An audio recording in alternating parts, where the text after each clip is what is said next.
Hey everyone, welcome to the day of the Sunday. That's a Paul Rudd in I Love You Man way to begin a podcast, Jobin. I guess the other positive thing that the podcast is doing for me is I'm currently waiting for a shoot, and I have kind of this 15-20 minute buffer period because I'm always a little bit early. I don't want to be showing up like right exactly at the time of the shoot. Typically what I would do at this time is I would go to the local coffee shop or whatever coffee shop is closest and get a coffee with cream and sugar. So the podcast is actually making me healthier because I'm not going to get a coffee right now that I'm recording this instead. I want to talk a little bit about my hesitation to book winter shoots for the most part. I know that there are a few photographers in town that actually won't even book, or specifically wedding photographers that won't even book winter weddings because I think that they feel that they can't do the same caliber of work that they do in the summer.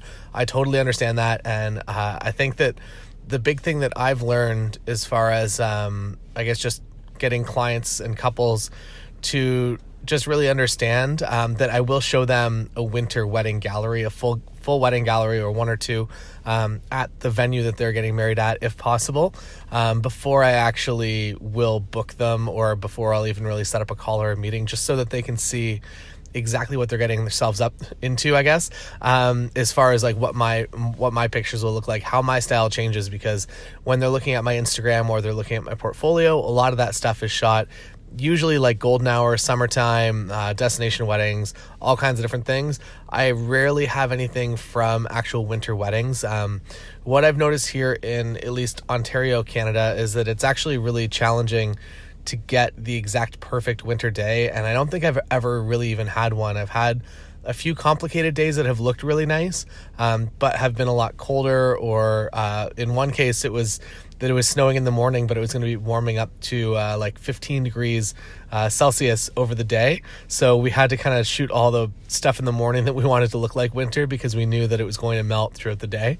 The other thing, logistically, I've had some interesting wedding days that have had that the church and the reception location have actually been really far apart, and was kind of always nervous, like even going into that wedding day. I'm still, like, looking back, I'm still nervous about the fact that I did it, because it was almost an hour and a half drive in between the ceremony and the reception location in February in Canada here, and a lot of things could have gone wrong, and that was a booking that I was very much on the fence with taking.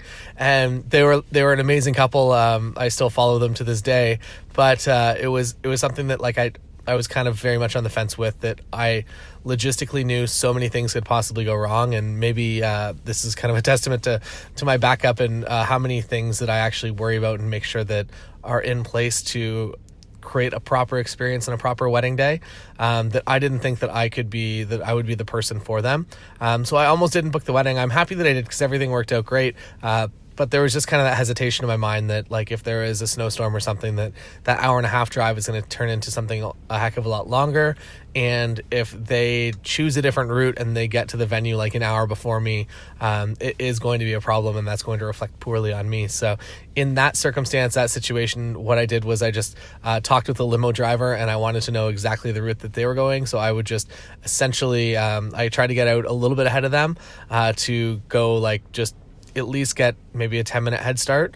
And that was kind of my winter plan. So planning, I guess, like, for photography going into, say, a winter wedding day or even a winter shoot like I'm about to do right now, I tend to rely a lot more on speed and efficiency. So that's something that I cultivate throughout the entire summer season, is that I'm really looking at the most efficient and quick way to take the best photos possible. I think that's kind of my entire business structure, regardless of what I'm shooting, that I always want to be doing it in the most efficient and effective way possible. So in the winter, I really do get to kind of use those skills as fast as possible, because usually for a winter wedding, that if we're going outside, we're maybe outside for like 10 minutes maximum.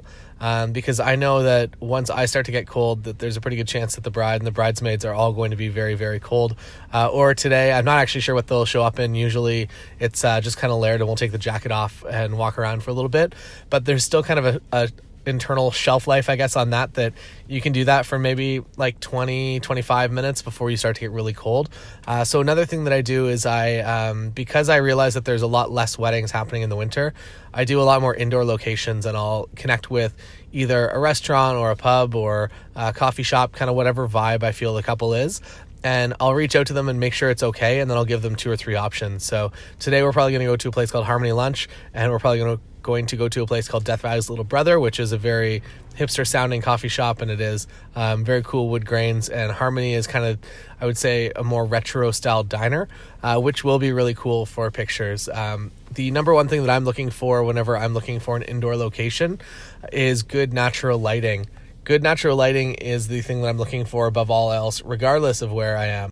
So what makes these 2 venues that I am going to take them to specifically today great is because they have just a big garage door open on the front. Not open, but like light can get through it, and I can take images that I can just kind of do the same thing that I would do if I was doing getting ready photos, where I would just stand right in wherever the light is or right beside the window and photograph towards, I guess, like from the perspective of the light. And that is how you get really easy, really clean, really good light quickly. There are obviously lots of other variations of that you can do that can get a lot more dramatic or a lot more interesting. But I always do start with kind of those basic shots to make sure that I get them out of the way first. Next, for locations in the winter, or locations really anytime indoors, I want to make sure that I'm not showing up, specifically if we're going to a restaurant or a coffee shop. I want to kind of have 2 options within close proximity. So if we show up today and there's just like 150 people crammed into like 140 person space, that we can go somewhere else quickly and I don't have to look like I don't have a plan. So that's kind of my go-to as far as why I've selected these venues specifically, because it's kind of late afternoon here, and I suspect that Harmony Lunch will not have too many people. Death Valley Little Brother, which is the coffee shop, it could. That's kind of hit or miss, but I'm pretty certain that Harmony, they get their lunch rush and then everybody kind of clears out, usually by 3 or 3:30 p.m. So that is my kind of what I'm banking on today. So for winter photo sessions, it really is all about, for me, just making sure that they are aware of what the images are going to look like, that it's not going to be typically what they see from my portfolio. So I want to educate my couples. I want to give them tips specifically about like what they can do, that if we can pick an indoor spot with like a really fast, easy outdoor space that we can jump in and out of really quickly, that is usually a very, very good thing. A lot of wedding venues have that. And then also kind of just letting them know that like we're going to work with whatever elements are happening on the day. If it's like beautiful snow, awesome. If something else is happening, which is kind of code for if it's just like above freezing and gray and all the snowbanks are all like dirty, that we can definitely do things kind of with whatever's happening. It's also possible that like it could have just been like the most beautiful January day, could either mean for a couple like that it's going to be very, very like beautiful and snowy, or it could kind of go the other way where it's actually just like plus 15 Celsius and like absolutely beautiful out. So you never really know with winter weddings. It's a lot more variables than I'm used to, which is why it stresses me a little bit out. But yeah, so today going to go out, take some pictures. I have with me my D850, my 85 millimeter Tamron, and that's what I'm going to be using pretty much it. I think that's all. Once we go inside, I do have my 35 with me. So typically when I'm outdoors and I have all the space, this kind of goes with weddings as well, or just like commercial corporate shoots. If I have the space and I can be shooting my 85, I do want to be shooting my 85. If I don't have the space, I need to get a little bit closer. Typically 35 is about as wide as I will go.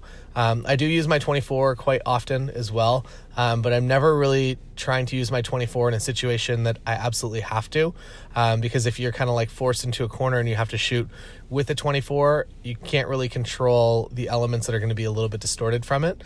So I really do try to work with a 35 and stay at that as a very widest focal length for images of people. And I seem to get like that nice depth of field with it as well. Maybe it's cliche, but I really do like shooting these Tamron lenses specifically wide open. The look and feel, also the softness from them that I like, kind of the natural softness, not like that it's not a sharp image, but just kind of the way that the colors and the contrast and everything all come together. I really, really do like those lenses. So I guess like the one thing I'll leave you with is that if you are shooting in the winter and it's snowy and it's cold, the one thing that you have going for you is the fact that the entire world is a natural reflector, that snow just makes the most perfect studio light on people's faces. The trick is just getting in there very, very quickly and doing the images before everybody gets red and everybody gets cold. So those are my thoughts for today. I will see you again tomorrow on the Daily Podcast.